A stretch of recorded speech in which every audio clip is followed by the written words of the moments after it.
Welcome back to my YouTube channel.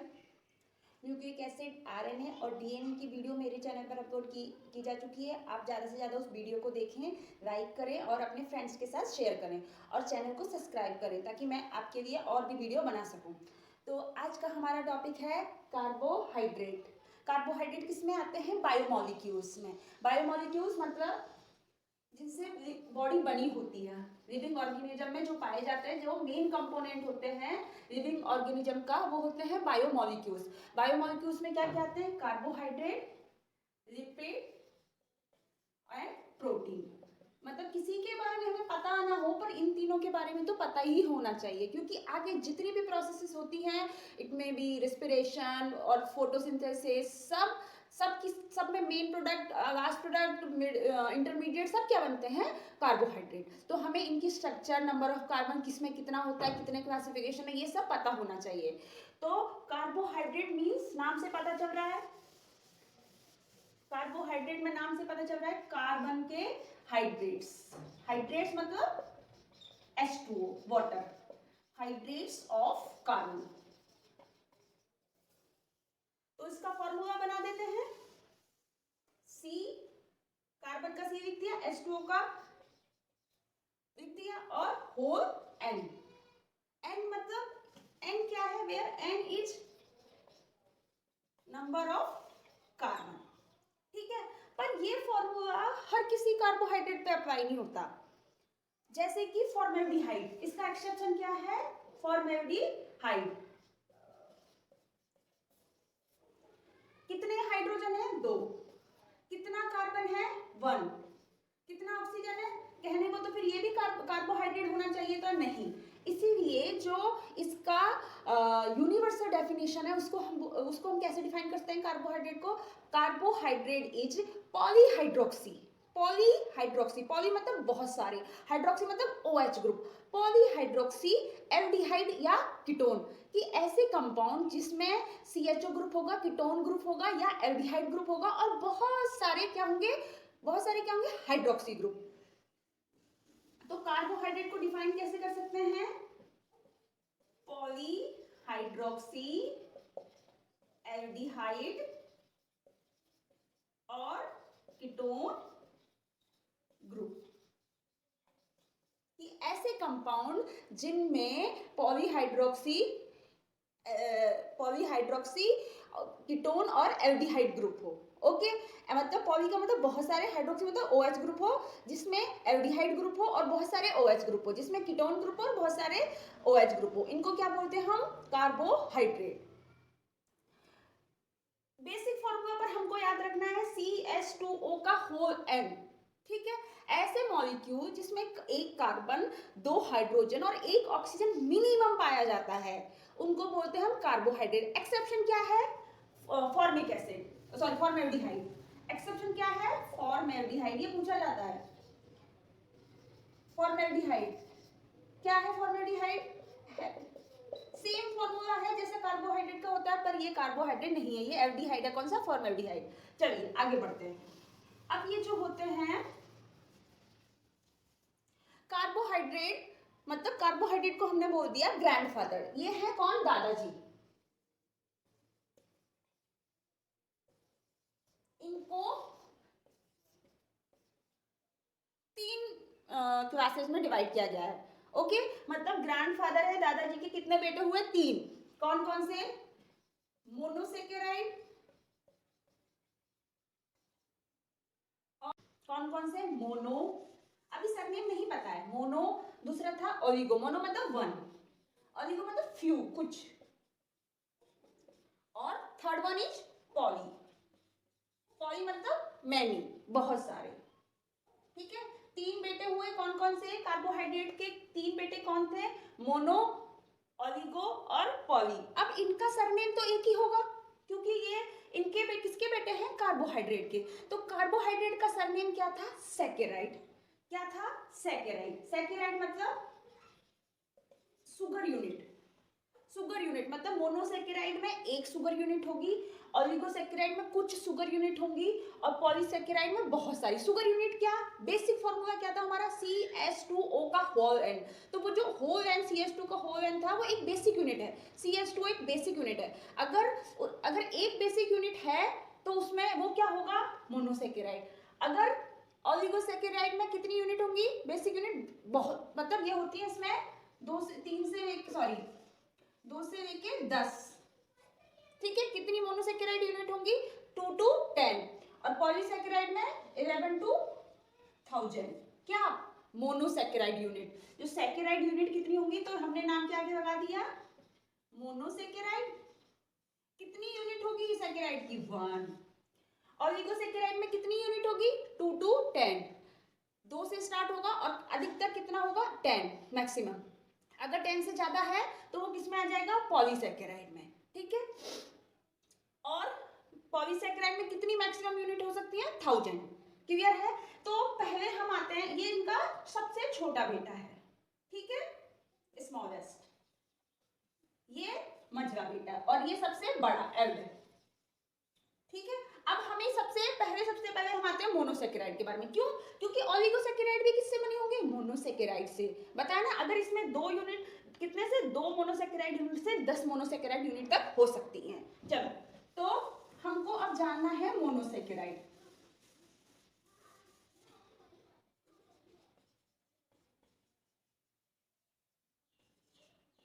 Monosaccharide, mono मतलब 1, saccharide मतलब sugar unit, ठीक है। मोनोसेकेराइड मतलब 1 और मोनो मतलब 1, सेकेराइड मतलब यूनिट। अब ऐसा तो है नहीं कि मोनोसेकेराइड के कोई आगे क्लासिफिकेशन नहीं होगा, कि मोनोसेकेराइड के बच्चे नहीं होंगे, क्योंकि कार्बोहाइड्रेट ग्रैंडफादर था, फिर उनके बेटे हुए कौन, 3 बेटे हुए, मोनोसेकेराइड, डाइसेकेराइड, ओलिगोसेकेराइड और पॉलीसेकेराइड, ठीक है। मोनोसेकेराइड के भी फिर बेटे होंगे, कितने, मोनोसेकेराइड को नंबर ऑफ कार्बन के आधार पर डिवाइड किया गया है। किसके बेसिस पे, नंबर ऑफ कार्बन, ठीक है। बेसिक फॉर्मूला क्या था हमारा, CH2O का होल एन। इसमें मोनोसेकेराइड में कितने से कितने कार्बन हो सकते हैं, 3 to 7। अगर 3 हुआ तो क्या फॉर्मूला बनेगा, C3H6O3, ओके। अगर ये 4 हुआ तो कितने हो सकते हैं कार्बन, 3 to 7। 4 हुआ तो C4H8O4, 5 हुआ तो C5H10O5, 6 हुआ तो C6H12O6, 7 हुआ तो C7H14O7। अब ये अगर डबल होते हैं, ट्रिपल होते हैं, अगर ये 2 से लेके 10 तक होते हैं तो उनको बोलते हैं ओलिगोसेकेराइड, और मोर देन 10 और लेस देन 1000 पॉलीसेकेराइड। चलो, अब हमने इनका फॉर्मूला तो बना दिया, पर हमें इनका नामकरण करना है। बच्चे हुए मोनोसेकेराइड के, तो उनका फॉर्मूला, उनका स्ट्रक्चर हमें पता चल गया। क्यों, क्योंकि बेसिक फॉर्मूले से हमने बता दिया। ये भी बताया था कि कितने कार्बन होंगे, मिनिमम कितने कार्बन, 3, और मैक्सिमम कितने कार्बन, 7। तो सिंपलेस्ट सुगर कितने कार्बन की होती है, 3 कार्बन की, और कॉम्प्लेक्स सुगर कितने भी कार्बन की हो सकती है, अभी हमें नहीं पता पॉलीसेकेराइड के बारे में। कॉम्प्लेक्स मोनोसेकेराइड कितने कार्बन का होता है, 7 कार्बन का। चलो, इनका नामकरण करते हैं। 3 मतलब ट्राई, 4 मतलब टेट्रो, 5 मतलब पेंटर, 6 मतलब हेक्स, 7 मतलब हेप्ट। इनके पीछे क्या लगेगा, सरनेम सबके पीछे OSE, क्या लगेगा, OSE। सारी सुगर के पीछे सरनेम लगता है क्या, OSE, ट्रायोज। 3 कार्बन की मोनोसेकेराइड ट्रायोज, 4 कार्बन की मोनोसेकेराइड टेट्रोज, 5 कार्बन की मोनोसेकेराइड पेंटोज, 6 कार्बन की जो कॉमन मोनोसेकेराइड होती है हेक्सोज, 7 कार्बन की हेप्टोज। क्या, ठीक है। अब मोनोसेकेराइड में हमें मोनोसेकेराइड की स्ट्रक्चर पता चल गई, ठीक है, और उनके नाम पता चल गए। और ये भी पता चल गया सबसे छोटी मोनोसेकेराइड कितने कार्बन का होता है, 3 कार्बन का। सबसे बड़ा मोनोसेकेराइड कितने कार्बन का होता है, 7 कार्बन का। अब इनके भी दो दो एग्जाम्पल्स मिनिमम हमें याद करने पड़ेंगे, तभी तो पता चलेगा ना। फोटोसिंथेसिस जब पढ़ेंगे तो हम बताएंगे ग्लिसरेल्डिहाइड बनता है, हमें पता ही नहीं है कि ग्लिसरेल्डिहाइड कितने कार्बन का होता है, 3 का, 4 का। हमें ये पता है ट्रायोज 3 कार्बन का होता है, उससे काम नहीं चलेगा, हमें इनके एग्जाम्पल भी याद करने पड़ेंगे। जैसे मैंने आपको डेफिनेशन में बताया था कार्बोहाइड्रेट की, में क्या, पॉलीहाइड्रोक्सी एल्डिहाइड और कीटोन। एल्डिहाइड का मतलब क्या, कौन सा ग्रुप, CHO। कौन सा ग्रुप, एल्डिहाइड का मतलब CHO। जान लो, मुझे लगता है सबको पता होगा, नहीं पता होगा वो भी जान लो। और कीटोन का मतलब CO ग्रुप। तो ये जो मोनोसेकेराइड, डाइसेकेराइड, ये सब तो चल रहा है कॉमन, मतलब इनका जो क्लासिफिकेशन चल रहा है, पर कुछ कुछ जो मोनोसेकेराइड होंगे वो होंगे एल्डिहाइड, एल्डोज बोलेंगे उनको, क्या बोलेंगे, एल्डोज। और कुछ कुछ होंगे कीटोन, उनको क्या बोलेंगे, कीटोज। एल्डोज सुगर और कीटोज सुगर, ये भी पूछे जाते हैं। कीटोज सुगर में कौन सा फंक्शनल ग्रुप होगा, कीटोन। कीटोन कौन सा होगा, C+O। और एल्डोज सुगर में कौन सा फंक्शनल ग्रुप होगा, CHO, एल्डिहाइड ग्रुप। ओके, अब हम आते हैं ट्रायोज के एग्जांपल पर। ठीक है, ट्रायोज सबसे कॉमन, सिंपलेस्ट होती है, तो इसके एग्जांपल पूछे भी जाते हैं।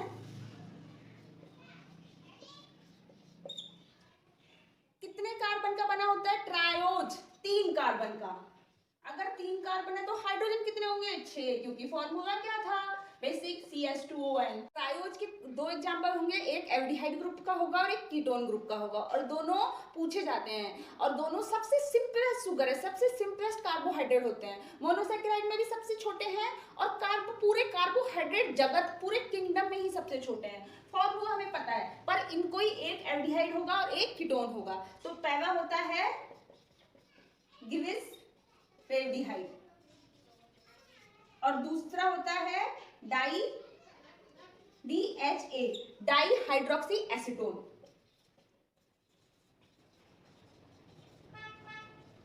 देखो, अगर आपको इन सब की स्ट्रक्चर जाननी है, ठीक है, तो एक सेपरेट लेक्चर वीडियो बनाएंगे। अगर आपको जाननी है तो आप मुझे कमेंट बॉक्स में बताना, क्योंकि इनका स्ट्रक्चर अगर हम बना बना के आपको पढ़ाएंगे कार्बोहाइड्रेट, तो कार्बोहाइड्रेट बहुत लेंदी हो जाएगा। कार्बोहाइड्रेट की स्ट्रक्चर जाननी है आपको सबको, तो मैं एक अलग वीडियो बनाऊंगी, ट्रिक के साथ आपको वो स्ट्रक्चर भी मैं याद करा दूंगी। ठीक है, तो अभी हम यहाँ पे स्ट्रक्चर नहीं देख रहे हैं, ग्लूकोज की और फ्रक्टोज की जो कॉमन स्ट्रक्चर होती है वो देख लेंगे। पर हमें पता है डाइहाइड्रोक्सी में कितना, डाइहाइड्रोक्सी एसीटोन में कितना कार्बन होगा, 3। कितना ऑक्सीजन होगा, 3। कितना हाइड्रोजन होगा, 3। खत्म बात, दोनों में यही होगा क्योंकि इनका कॉमन फॉर्मूला ये है। चलो, तो ट्रायोज के दो एग्जांपल हो गए, कौन कौन से, ग्लिसरेल्डिहाइड और डाइहाइड्रोक्सी एसीटोन। भूलना नहीं है दोनों को, क्योंकि सबसे छोटी होती है बेचारी, पूरे कार्बोहाइड्रेट किंगडम की सबसे सिंपलेस्ट, इनके कोई नखरे नहीं है। जैसे होता है ना घर का सबसे छोटे बच्चे हैं, ये छोटे बच्चों के तो नाम याद रखने ही पड़ते हैं। कौन कौन से, ग्लिसरेल्डिहाइड और डाइहाइड्रोक्सी एसीटोन। टेट्रोज कितने कार्बन का बना होगा, 4 कार्बन का। तो हाइड्रोजन कितने होंगे, 1, और ऑक्सीजन 4। क्यों, बेसिक फॉर्मूला। यहाँ पे n बराबर क्या हुआ है, 4।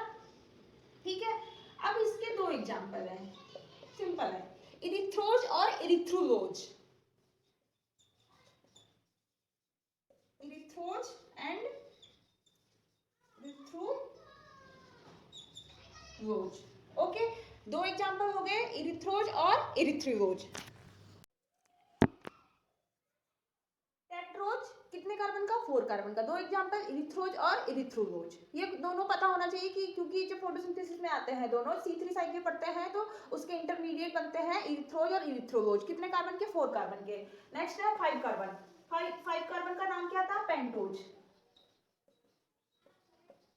फॉर्मूला क्या होगा, C5H10O5। n बराबर क्या था, यहाँ पे 5 लगा दिया। इसका एग्जांपल न्यूक्लियोटाइड में बताया था, एक तो राइबोज पेंटोज सुगर था, डीऑक्सी राइबो और राइबोज, राइबोज, राइबोलोज, और इसका जाइलोज, जाइलोज, और एक अरेबिनोज। 5 एग्जाम्पल है पेंटोस शुगर के। कौन कौन से? राइबोज, राइबोज, जाइलोज, जाइलूलोज और अरेबिनोज। तो पेंटोस शुगर के एग्जाम्पल फिर से याद करते हैं क्योंकि इसमें कंफ्यूजन होता है। हम याद करेंगे RAX, ठीक है, RAX, R से 2 बनेंगे। कौन कौन से? Ribose and राइबोलोज। ए से क्या बनेगा? 1 बनेगा, अरेबिनोज। और X से 2 बनेंगे। कौन कौन से? जाइलोज और जाइलूलोज।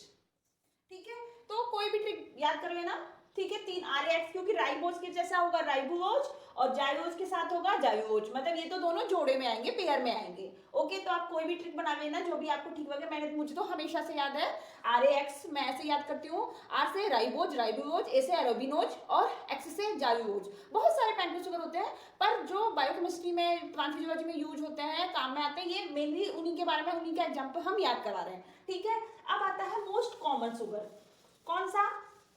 हेक्सोज। इसका हम आपको वो भी बताएंगे, क्या आपको पता होना चाहिए इसका स्ट्रक्चर, क्योंकि कंफ्यूजन होती है, लोगों को पता नहीं रहता, पूरा कार्बोहाइड्रेट क्लियर रहता है और स्ट्रक्चर के बारे में पता नहीं है। हेक्सोज मतलब कितना? 6 कार्बन, क्लियर।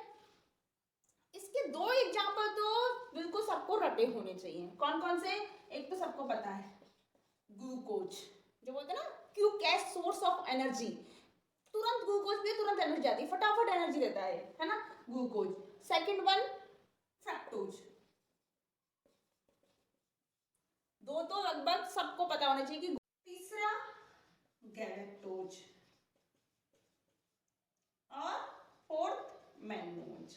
देखो करना है हमें कि ग्लूकोज और फ्रक्टोज की स्ट्रक्चर बना के देखते हैं। क्यों? क्योंकि ये इसमें ना कंफ्यूजन रहता है लोगों को कि ग्लूकोज और फ्रक्टोज की स्ट्रक्चर कहीं कहीं पूछी, कॉमन स्ट्रक्चर है जो पूछी जाती है। सबसे पहले क्या बना देना है? 6 कार्बन बना दिया, 6 कार्बन बन गया हमारा।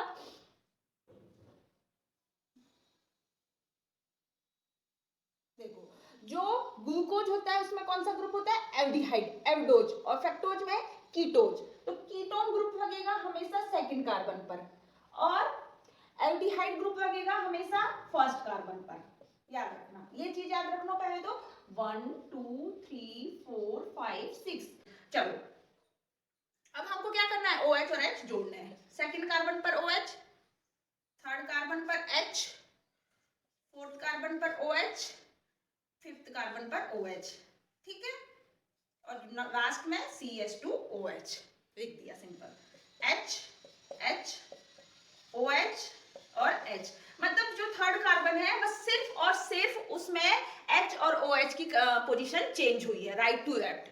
और कीटोन में क्या होगा? कीटोन में भी सिर्फ ऐसे की ऐसे बना दो। 3rd कार्बन से आ जाओ, यहां से स्टार्ट करो, 1 2 3rd कार्बन H, ठीक है, OH, फिर OH H OH H, last में CH2OH। कि जो 3rd कार्बन है, कार्बन नंबर 3rd है, उसमें हाइड्रोजन और हाइड्रोक्सी ग्रुप की पोजीशन चेंज हुई है। ओके, इसमें 2nd कार्बन पर कीटोन ग्रुप है और इसमें पहले कार्बन पर एल्डिहाइड ग्रुप है। ये किसके एग्जांपल है? ग्लूकोज और फ्रक्टोज के। ओके, और उसके बाद हम आते हैं, 2 और एग्जांपल पढ़े थे हमने, गैलेक्टोज और मैनोज। उनका स्ट्रक्चर मैं बताऊंगी, फिर आप लोग इन दोनों की स्ट्रक्चर में कंफ्यूज हो गए। तो चलो अभी इनकी स्ट्रक्चर याद करके रखो। अगर स्ट्रक्चर आपको जाननी है सबकी, तो मैं इसके लिए एक अलग से वीडियो बनाऊंगी और विथ ट्रिक, ताकि आपको हमेशा के लिए स्ट्रक्चर याद रह जाए। ऐसा अगर आप चाहते हो तो मुझे जरूर कमेंट बॉक्स में बताना। अब हम 6 कार्बन पर, 7 कार्बन का जो होता है वो लार्जेस्ट मोनोसेकेराइड होता है, सबसे बड़ा मोनोसेकेराइड। कितने कार्बन का? 7 कार्बन का। सबसे छोटा मोनोसेकेराइड 3rd का, 3 कार्बन का। कौन सा? ट्रायोज। एग्जांपल ग्लिसरेल्डिहाइड और DHA। चलो, 7 कार्बन को बोलते हैं हेप्टोज, C7H14O7, सबसे बड़ी मोनोसेकेराइड होती है ये। ओके, इसका एग्जांपल सबको याद रखना क्योंकि ये पूछा जाता है। सीडो हेप्टुलोज, सीडोहेप्टेलोज सबसे बड़ा मोनोसेकेराइड, लार्जेस्ट मोनोसेकेराइड जो अभी तक डिस्कवर किया गया है। कौन सा? सीडोहेप्टेलोज। एक और चीज, जो ये मोनोसेकेराइड होते हैं इनमें सब में OH ग्रुप फ्री प्रेजेंट है। देखा सबका OH ग्रुप फ्री में होता है, जैसे OH ग्रुप फ्री था, हमने देखा ना CH2 CH2 OH। तो अगर ये H और OH ग्रुप फ्री है तो क्या करेगा, ये हाइड्रोजन के साथ बॉन्ड बना देगा। तो ये मोनोसेक्राइड जो होते हैं वो वाटर में सॉल्युबल होते हैं, मतलब आसानी से घुल जाते हैं। वैसे भी छोटे बेटे हैं, छोटे बच्चों के कम नखरे होते हैं ना, मोनोसेक्राइड कार्बोहाइड्रेट का सबसे छोटा बेटा है, ठीक है, तो उसके कम नखरे, तो वो आराम से सबसे घुल मिल जाता है। तो ये वाटर में सॉल्युबल होता है, सॉल्युबल इन वाटर। क्यों? ट्रिक साइंटिफिक रीजन तो पता होना चाहिए, ये नहीं कह सकते कि छोटे हैं तो आराम से नहीं, क्योंकि इनमें फ्री OH ग्रुप और H ग्रुप पाया जाता है, तो वाटर के साथ डिसोसिएशन हो जाता है, आराम से टूट जाते हैं, घुल मिल जाते हैं। ओके, अब हम आते हैं कि मोनोसेकेराइड का जो उसकी जैसे ऑलिगोसेकेराइड को हम तोड़ेंगे तो उनमें हमें मोनोसेकेराइड यूनिट मिलेंगी, पर मोनोसेकेराइड को हम नहीं तोड़ सकते, क्योंकि अगर हमने मोनोसेकेराइड को तोड़ दिया तो कार्बन अलग, हाइड्रोजन अलग, ऑक्सीजन अलग, फिर वो कार्बोहाइड्रेट ही नहीं रहेगा, उसका बेसिक फॉर्मूला ही चेंज हो जाएगा। इसीलिए मोनोसेकेराइड को आगे नहीं तोड़ा जा सकता, can't be hydrolysed further. Okay, oligosaccharide polysaccharide को तोड़ा जा सकता है। तो मोनोसेकेराइड के बारे में हमें जान लिया। मॉलिक्यूलर बेस सबसे स्मॉलेस्ट मोनोसेक्राइड कौन सा होता है? 3 कार्बन का। सबसे बड़ा मोनोसेक्राइड कौन सा होता है? 7 कार्बन का। सबसे छोटा सुगर कौन सा होता है? 3 कार्बन का। पर सबसे बड़ा सुगर